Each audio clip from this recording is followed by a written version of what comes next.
WhatsApp ব্যবহার করে টার্গেটের অবস্থান শনাক্ত করছে ইসরায়েল এমন দাবি করে ইরানিদের স্মার্টফোন থেকে এই অ্যাপ ডিলিটের আহ্বান জানিয়েছে প্রশাসন। মেসেজিং এই অ্যাপটির প্যারেন্ট প্রতিষ্ঠান মেটা আবার এমন তথ্য অস্বীকার করেছে। যদিও হোয়াটসঅ্যাপ যে শতভাগ সুরক্ষিত না, আগেই বেশ কয়েকবার তার প্রমাণ মিলেছে। আর নিরাপত্তা লঙ্ঘনের ঘটনায় প্রতিবারই জড়িয়েছে ইসরায়েলের নাম।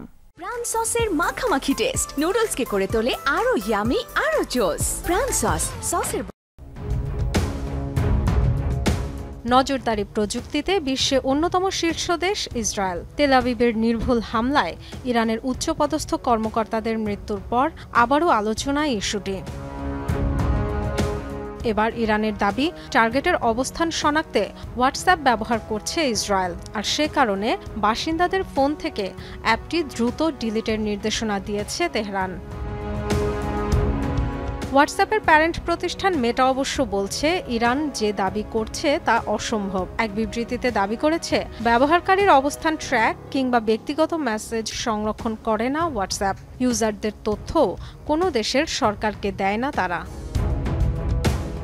মেটা সাফাই গাইলেও হোয়াটসঅ্যাপের নিরাপত্তা লঙ্ঘনের প্রমাণ মিলেছে বেশ কয়েকবার। প্রতিবারই কালপ্রিট ছিল ইসরায়েল।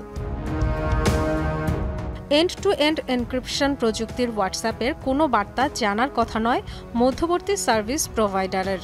সেখানে কোনো সরকারের অ্যাপটির অ্যাকাউন্ট হ্যাকের সুযোগ কতটুকু? সাইবার নিরাপত্তা বিষয়ক বিশেষজ্ঞরা বলছেন, হোয়াটসঅ্যাপের প্রাইভেসি শক্তিশালী হলেও দুর্ভেদ্য নয়। এর আগেও একটি দেশ এই নিরাপত্তা ভেদ করেছে, আর সেটি হলো ইসরায়েল।